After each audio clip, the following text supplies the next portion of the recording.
Following the presentation of the judicial report, we do cross live to that with channel 404 and hopefully get to that right now. Throughout the country who supported me. And the fundamental principle from which I always move is this. You can't hate anybody. Remember, you are not here to be laughed or to be hated. The South African public has allowed you to occupy this space to serve them. So go out of your way to galvanize your colleagues around a cause. And that cause is, let nothing we think, let nothing we do compromise the quality of service that our people deserve. And that has worked wonders for us. It was just a matter of time before I saw colleagues who some time back would not necessarily have smiled when the name Mogoeng was mentioned, rallying around this common cause that our people expect us to rally around, that the Constitution and our oath of office enjoins us to rally around. Good afternoon, Chief Justice. Prosecutorial from the ENCA. Thank you, sir. Also two questions. Firstly, in the report, Magistrates Court, as you mentioned, is not mentioned in this court and the function thereof.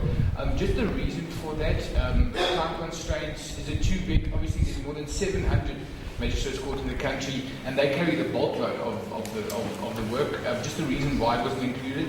And then secondly, the new high courts, if you will, Polokwane and Nelspruit and Mbombela, just the way that it's operating currently, are you happy? The functionality, etc. Thank you, sir. Thank you very much. You know, there was a challenge with the Magistrates Court, which will continue to be a challenge for some time, because some of the challenges about the judiciary that the public is not necessarily alive to is that it is the one institution that is run or structured in the most confusing way. I don't think an average member of the public, even parliamentarians, understand where the minister's role begins and ends, and where the minister's role begins, the Chief Justice's role begins and ends together with the judge's president. The thinking out there is that we all resort under the authority of the minister. Unfortunately, that has been somewhat entrenched as regards the magistracy, because the administrative issues that relate to the magistracy are very much channeled to the Department of Justice and Constitutional Development. The minister has an uncomfortably huge role to play about these matters that are judicial in nature. Now, for a long time, it was a bit of a struggle to even get there. The minister was responsible for their statistics because that's how it has been. Until we decided to put our foot down with the advent of Section 165(6) of the Constitution, and the Superior Courts Act then said, Minister, you don't have any role to play with the functioning of all the courts in this country. It is the responsibility of the leadership of the judiciary. We then sat down with the leadership of the magistracy and said, we know that you have been sending statistics harvested by the prosecuting authority on your behalf and officials of the Ministry of Justice and Constitutional Development to the executive. We're going to step in. We're not going to stop them from doing whatever they think they are entitled to do as long as there is this confusion.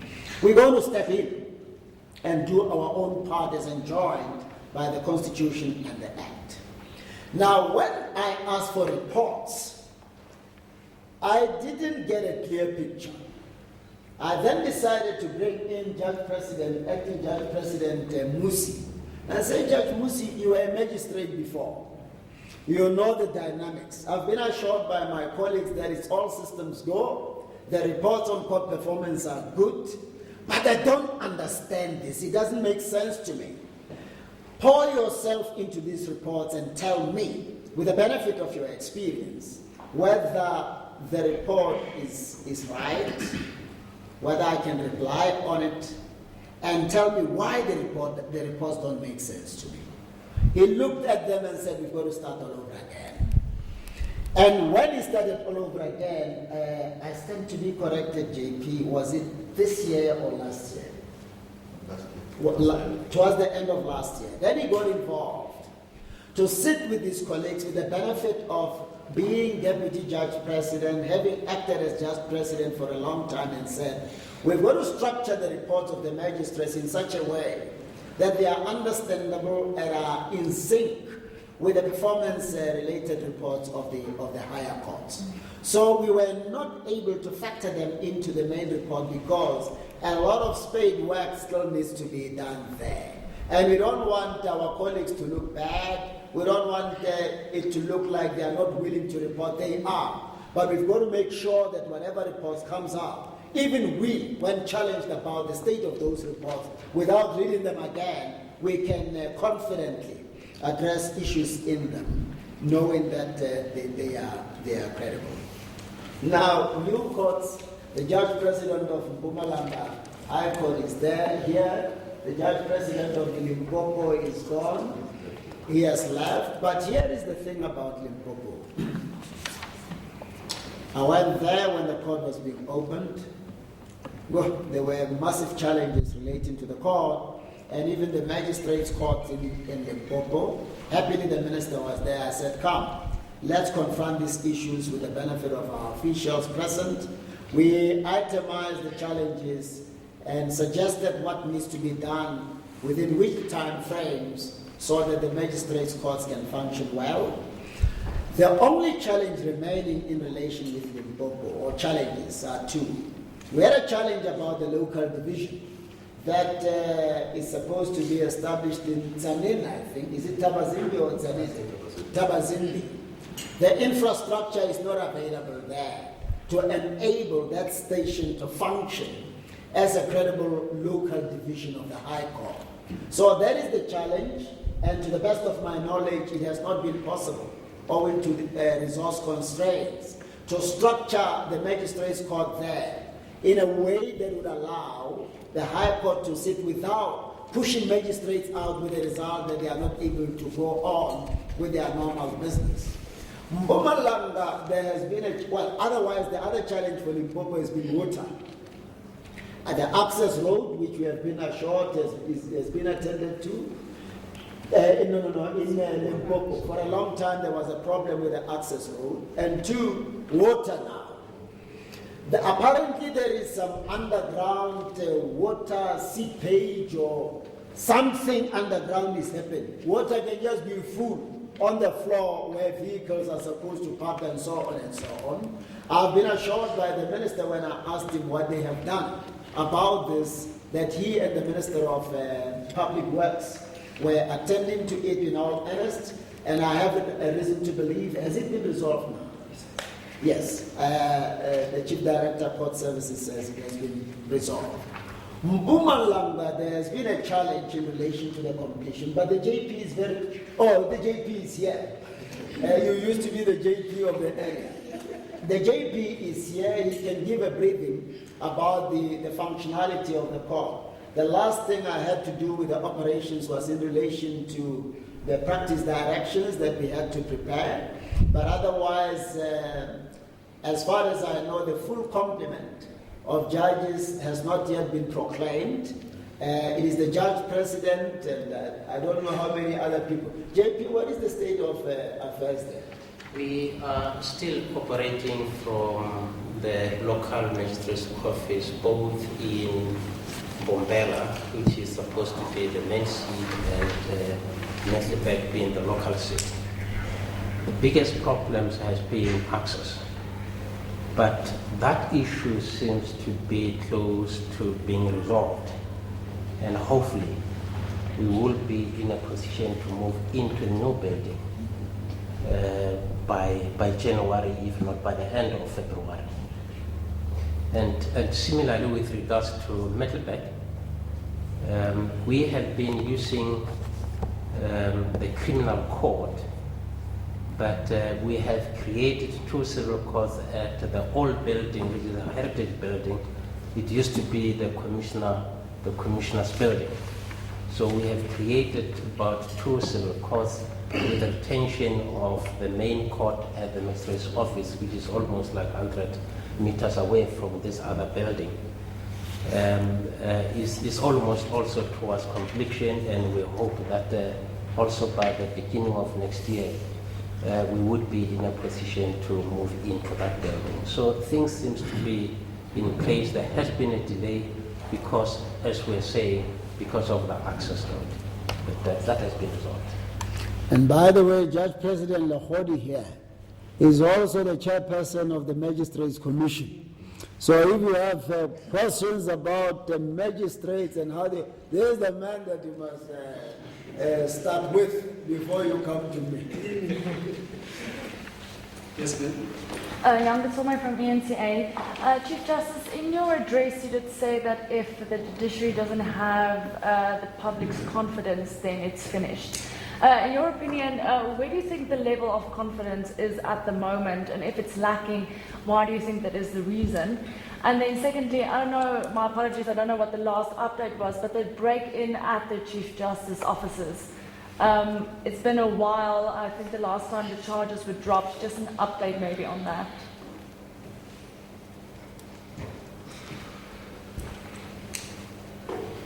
I think the level of confidence in the judiciary ought to be high, and I think it is high. But we're going to need a lot of help to sustain that level of confidence, because I've had to engage one very senior politician who heads a political party, is a president of a political party, who made sweeping statements about the judiciary. The police had done something that was viewed as wrong. Now, instead of saying the police have failed in this regard, the judiciary is failing the people. There are a number of generalizations like those, and two, our failure to own up to the responsibility of ensuring that all of us play our role in protecting the judiciary. I say it in this sense, in the sense that was articulated by the Deputy Chief Justice. A sense is being created that we are so insensitive, for instance, to issues relating to gender violence. People are arrested, and because we don't care about women, we release people and so on unjustifiably. And that could damage public confidence. Let me explain myself. You see, you've got to check an issue that I alluded to, which is the investigative capacity of our police. Just sit with a few of them who are detectives and check the manner in which they investigate, the quality of the investigation, even the witness statements.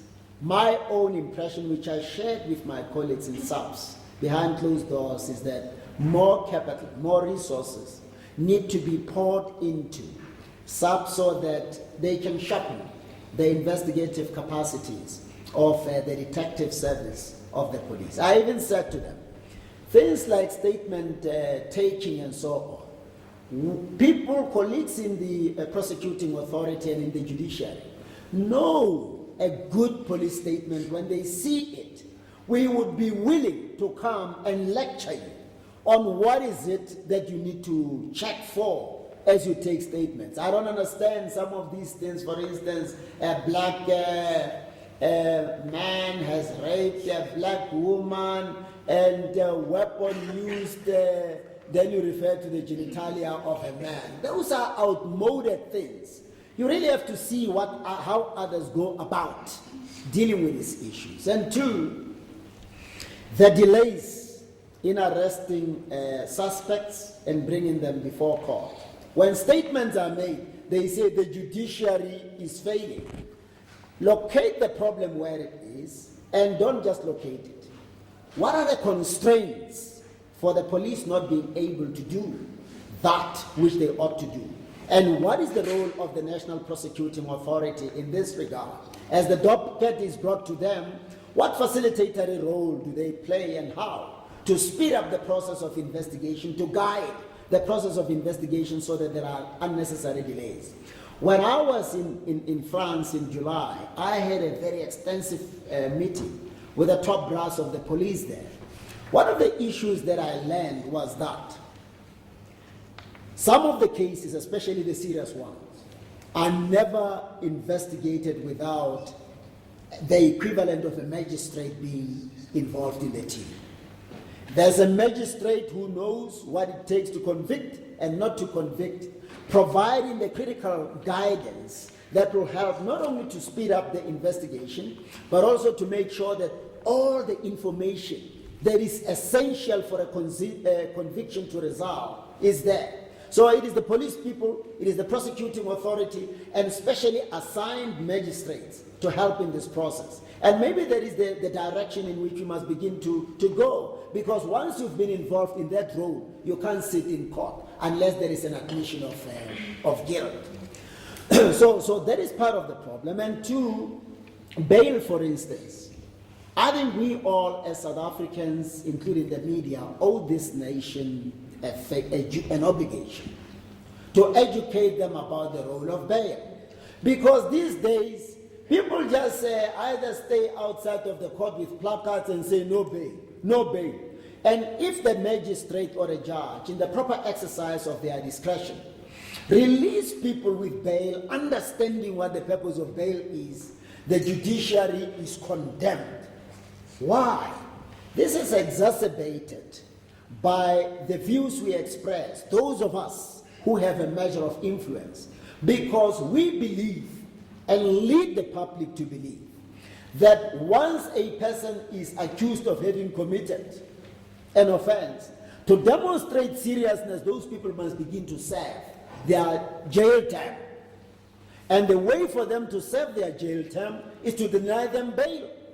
The considerations like innocent before proven guilty don't arise. When the public say a person must be denied bail, we are bound. As judges, as magistrates, we must just deny bail. Or else we will face the consequences, we will face the utterances that culminate in the confidence of the public in the judiciary being eroded. We owe it to the South African public to say, bail serves only one purpose, and that purpose is to make sure that during the next hearing, the next court sitting, the person will be available to be tried. That's all. It is not a mechanism for ensuring that those that we are convinced as the public are guilty must begin to serve their term. No, that is not the purpose of bail. And really, to protect the credibility and the confidence, public confidence, that the judiciary cannot function without, we need to communicate properly to the public about issues relating to bail. There is another thing. On the advice of Justice Goldstone, I had an interaction with a body known as the World Justice something. And they presented their report to me. In that report, they said the level of corruption in the South African judiciary almost matches the level of corruption in Nigeria. And in Nigeria, judges admit that most of them are corrupt.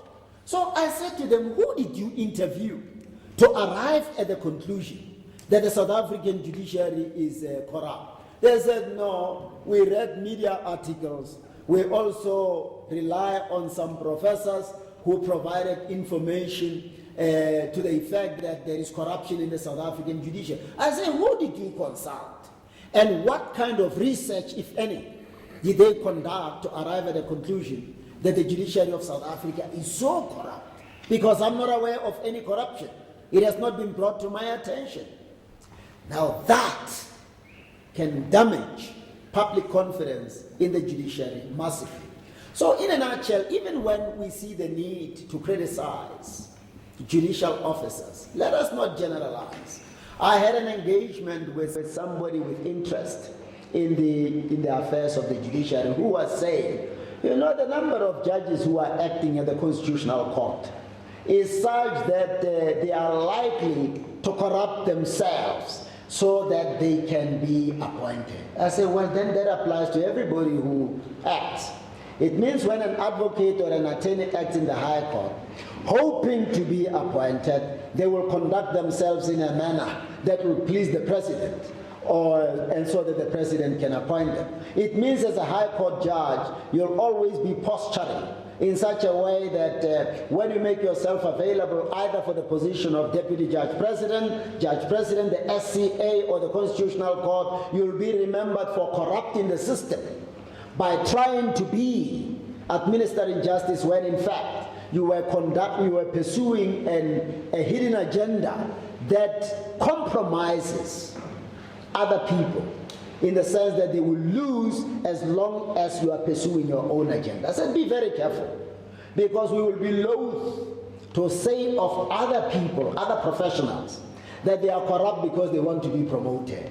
If you want to highlight incidents of corruption about the judiciary, study the judgment of a particular judge. Seek legal advice if you are not legally qualified and say, you know, I don't make sense out of this judgment. I see the conclusion which is not justified by the reasoning, which is not justified by the law. I think this person might be corrupt. But just to make a sweeping statement, say no, everybody who is acting, especially at the Constitutional Court, they are likely to throw their ethical rules out of the window just to position themselves for elevation. I think it suggests that judges are not true to their oath of office or affirmation, and for you to say that, which is damaging to the confidence that the judiciary ought to enjoy from the public, please just make sure that you can back up your assertion is not just a thumbs up. Chief Justice and your colleagues, good afternoon. Good afternoon, sir. My name is Sipho Mabi and I report for the Citizen newspaper. Just two quick ones.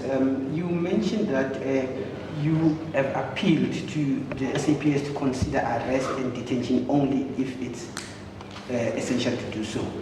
When was this appeal made and what was the response to this appeal? I have been making this appeal when I was Judge President.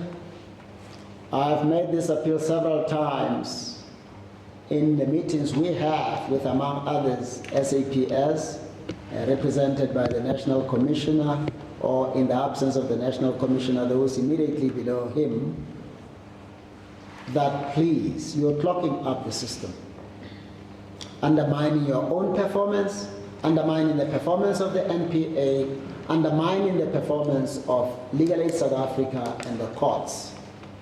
Please arrest only when it's necessary. It's an appeal I've made to the Portfolio Committee. As I said, when former Chief Justice Mogoeng and I addressed Parliament when we were swapping roles officially, I raised it, and there was indignation, for want of a better expression, from members of Parliament when I said the reports given to me by SABC leaders is that they are compelled or pressurized by members of Parliament, members of provincial legislatures to arrest as and when they insist that arrest should happen. I have seen instances where an arrest happens only after the investigation has been completed. It really makes the work of both the police, the prosecutors, Legal Aid South Africa, and the courts very, very easy. It enhances efficiency because, as I said over there, the many postponements that are an embarrassment to the court system would be done away with. Again, in my engagement with my colleagues in France, I said, do you ever bring to court a matter that is yet to be investigated? They said, never. We investigate first, and only when the investigation is complete do we bring a matter to court. That's what we should strive towards. That way, we will be in a position to serve you better as the South African public than these many arrests that clog up the system in a most frustrating way. At the back there, see? Good afternoon, it's Alison Suri from Good afternoon. I must acknowledge your role also in facilitating access to justice through community-based justice centers. I didn't know you were involved until we bumped into each other in Kigali. Keep up the good work, ma'am. Thank you very much. Justice, you're very kind. May I just ask you two things? One is probably a question of transition, but the Office of the Chief Justice has in their report the financial report for the Office of the Chief Justice. This is, as I would understand it, now going to be the new format. Will the Office of the Chief Justice continue to report to Parliament with those financials in that report, or will they become part of this report? So just how that work. And then secondly, you mentioned that there are a number of prosecutor positions vacant, over 600 you said. And I think the Minister of Justice has mentioned that there are a number of courts which will potentially close because of the lack of prosecutors. You've also mentioned the budgetary issues and constraints. I wonder if you just would like to comment on the question of access to justice and whether what the implications are for ordinary people in relation to that. Flowing from these developments. Yes, Thank you. You know, I omitted a question. I think it came from the ENCA relating to breaking ins. It was such an embarrassing development, quite frankly, because in my engagement with the President soon after he took office, I said, I raised challenges relating to security of the courts and of some judicial officers. He undertook to send the Minister of Police to me, and we had a meeting with him here, and his team and my team. And I said to him, Minister, do you know that a case of breaking in was reported to your people, and even now, I don't know what happened. I just heard from the SG, the Secretary General of the Office of the Chief Justice, before we entered this meeting, that he heard on radio that the charges were withdrawn. And now, out of fear for the minister, the officers there said, no, we reported. The SG said, no, you never told us what happened to the investigation. What you people told us at the beginning was that you had actually identified the person who broke into the office. You know that he sold the computers to a particular business person. You were going to go there undercover and buy back the 15 units and then arrest. Nothing happened. We don't know why you did not do that.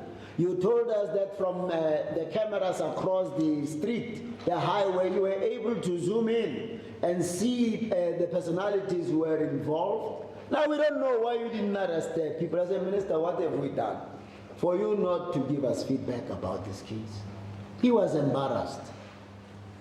But ultimately I was told by the Secretary General that they came back to her at long last to say that they couldn't find a suspect who could be followed up. That's all. Now, as for the OCJ reporting to Parliament, you see, the Constitution requires of anybody who handles and bears the responsibility over public funds to account to Parliament. Why? Because it is Parliament that distributes, that votes on the budget. So you can't just use state money, even if it is for the judiciary and there is no accountability. So just as the Office of the Chief Justice now accounts to the portfolio, to Parliament through the Portfolio Committee for the use of the money, they will continue to do so even when we attain institutional independence as a replacement of the OCJ. But obviously you're going to need an act of parliament to get to that point, as is the case with many other jurisdictions. So our report, you would recall that in the past, the two were lumped up together, and I said, this is not right. You can't have officials in the office of the Chief Justice disadvantaged by the non-performance of judges or benefiting and getting bonuses because of the good performance of the judges. There's got to be a surgical separation between administrative roles and the roles of a judicial nature. Hence today's report. They must present their own report. They must have their own strategic, what is the fancy terminology? Strategic plan. Yes, they must have their own strategic plan. We will have our own plan and account to the nation as the judiciary. Well, access to justice is hemorrhaging already now. It's going to be worse if this, we were told 665 vacancies are not filled. Because the truth of the matter is, you even need more prosecutors than you have now. And two, whoever comes in as the head of the prosecuting authority would have to do something to correct the capacity deficiencies in the NPA. And I say it with utmost respect. This is what happened. In the past, whoever heads the province, even whoever has the province, would take the lead in court appearance, guiding his or her juniors in relation to how best to handle cases. They would be mentored practically by their leader. But then one particular or a series of NDPPs came into office and said, your responsibility is managerial in nature.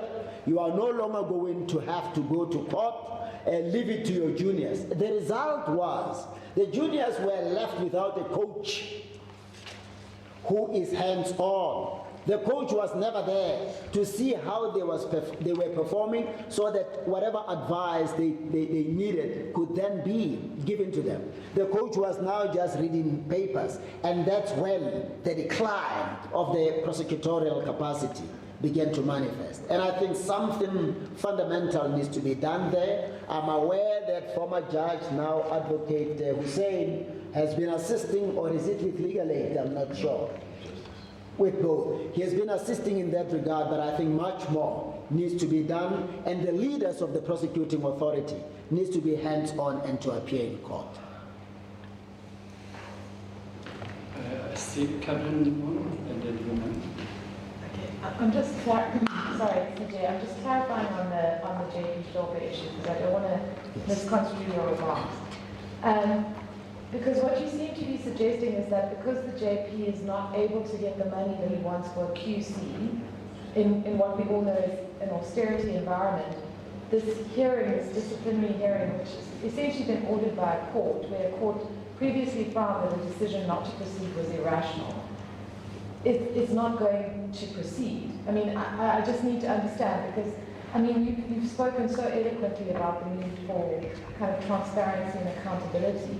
But if that's the message from the judiciary, that if you don't have the money, the thing's just going to come to a halt. You know, in a situation where your colleague is ruling on a matter involving our former president and his legal fees, I mean, that's quite a dangerous message to send. So I'm just wanting to clarify from you, is that what you meant? And what guarantees can you give us? Because the Tlhompe matter is one that is haunted. I mean, I've been covering it since I was a baby reporter, and it's still nowhere near.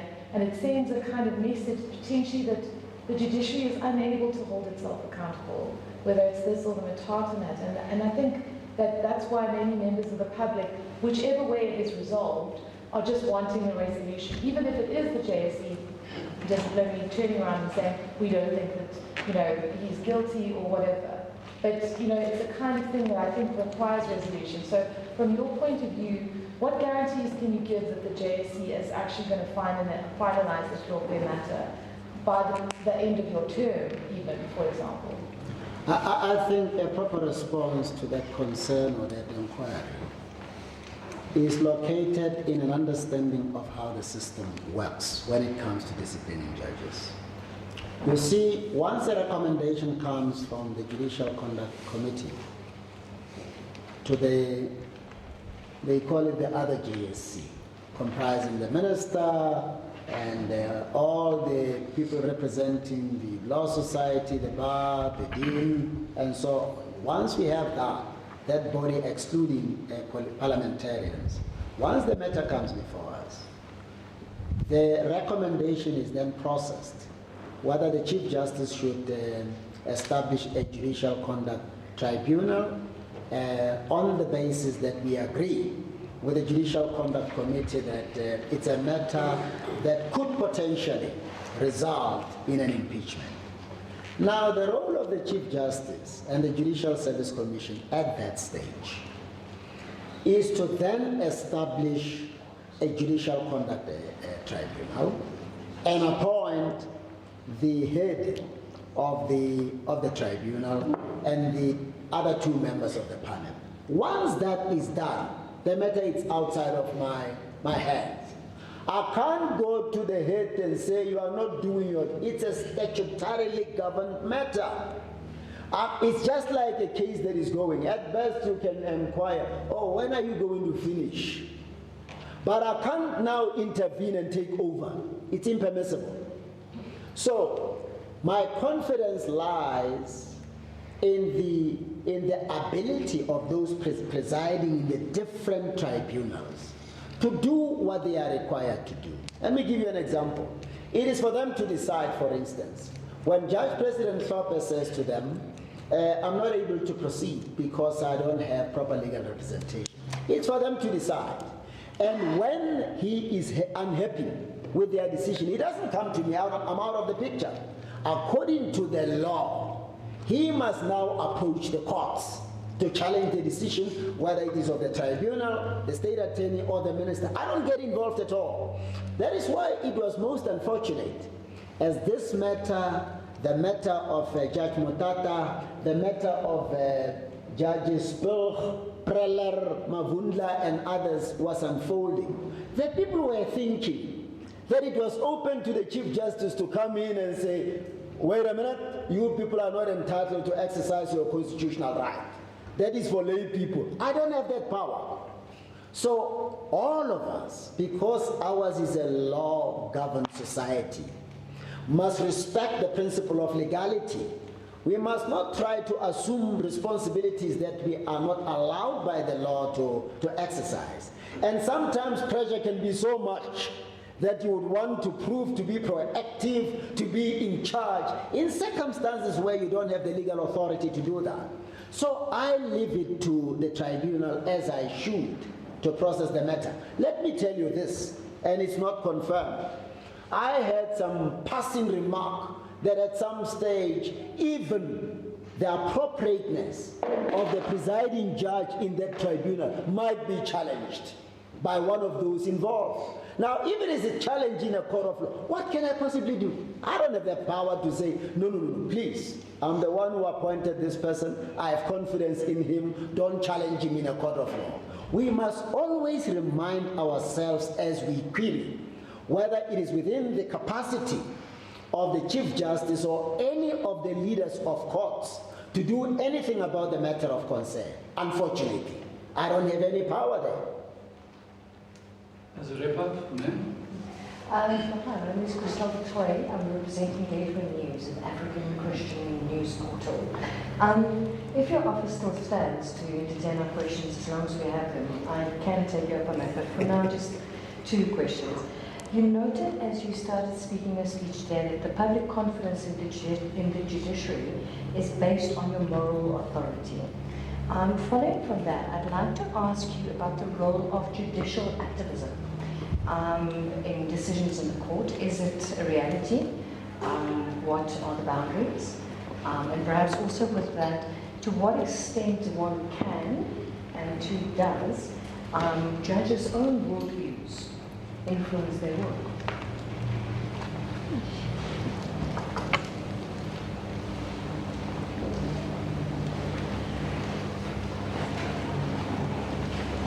All right. Thank you very much, ma'am. Judicial activism is permissible,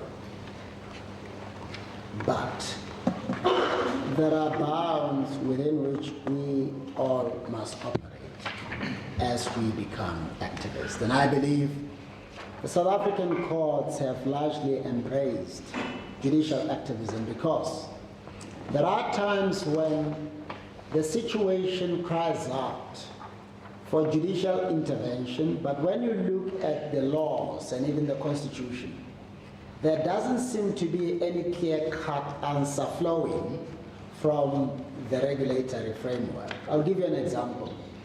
The IEC matter that came here just before the local government elections, there was a risk, a real constitutional crisis looming in the horizon, in that if we were not to allow the elections to be proceeded with without the updated voters, the national voters roll, there was going to be total chaos because the term of office of those people were coming to an end, and before it comes to an end, the elections must be held.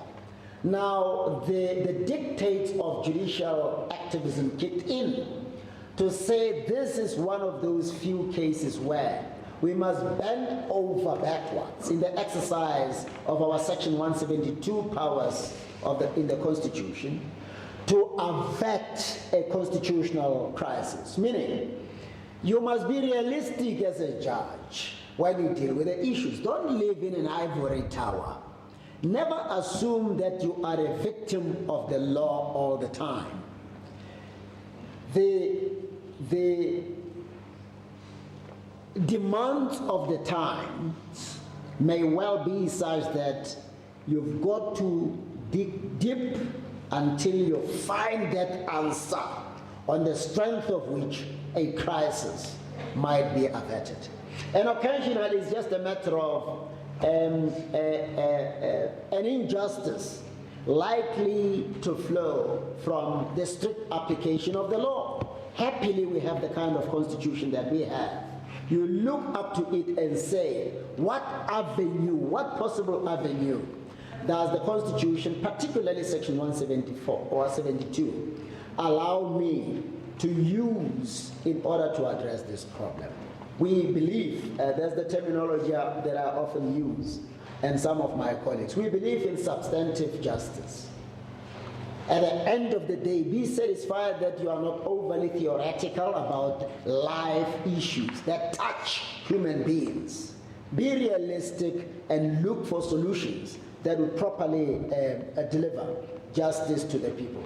But all this, as I said, must be done within the context of separation of powers. That is why, as and when I believe that a strong message needs to be articulated in relation to separation of powers, I never care about the possible backlash. You know why? The only thing that will sustain the judiciary is that moral authority. The public must never get a sense that when there are strong voices pushing us to decide in a particular way, we will bend over backwards to accord, to ensure that to align our decision with the voices. We must never be mistaken as doing that, because the public will analyze our judgments. There are lawyers, but even those who are not lawyers can analyze anything that is based on logic. And once they get to the point where there is a disconnect between the facts, the law, and the conclusion, even if they don't say it out loud, they will begin to question our integrity, and that will have some impact on our moral authority. Once they realize that when certain parties are involved in court, either all or some of us are always deciding in favor of those parties or those interests, you can actually predict in advance, so and so and so and so are going to decide in this manner. That will lead to the erosion of the moral authority that is grounded on an unshakable commitment to impartiality, dispensing of justice without fear favor, or prejudice. That is why among the three arms of the state, we are the only one required to exercise impartiality, to be independent, not to harbor any prejudice or fear, because there are many dangers out there. You can be called, all sorts of things can happen to you. If I tell you the things that happened to me earlier as a judge, you won't even believe it. Even a death threat, because I decided against some powerful people in my capacity as judge president back in the Northwest. So it's not for no good reason that you have there without fear, because some people will seek to induce fear. Part of that fear engendering mechanism is to single you out for unprecedented attack. They will call you a criminal. They will call you as a lawbreaker. They will do all sorts of things. You know why? To set an example for others. To say, if you don't decide the way we want you to decide, we will deal with you the way we have dealt with Mogoeng. So absolute independence, regardless of who is involved, is essential. Now, naturally, we are not completely washed off our backgrounds. That is why, when you look at the judgments of this court that touch on our history, you are likely to find a different voices manifesting. It's not because any of us is bad. No. Your orientation, your background gives you the kind of perspective that others who do not share that background might not have. So that's how much of an influence our backgrounds have. Look at the justices, for instance, of the U.S. Supreme Court. Invariably, if a person is of Republican orientation or Democratic orientation, with very few exceptions, people decide along the lines of their background, unashamedly. And I think it fundamentally has to do with the deep-seated seed planted over the years by your background in your world outlook. Thank you very much, Chief Justice. That brings us to the end of the briefing. We thank you to the member of the Judiciary, and we thank you, our colleagues from the media, for attending and for your questions. Thank you very much. I think I would also be failing if I don't thank you, people from the media, for coming. You have a very critical role to play. I don't always agree with you people, as you know. But one thing that I will make my business to fight for is to ensure that we truly have an independent media that is not intimidated by anybody in discharging their responsibilities as they should. Where would we be without you in relation to some of the hidden things that we would otherwise not have known of, had you not poured your expertise and skill into digging out things that most of us do not have the capacity to dig out. Thank you very much. I almost said have a wonderful weekend. Is it not Friday? Yes. Have a wonderful weekend. Thank you so much.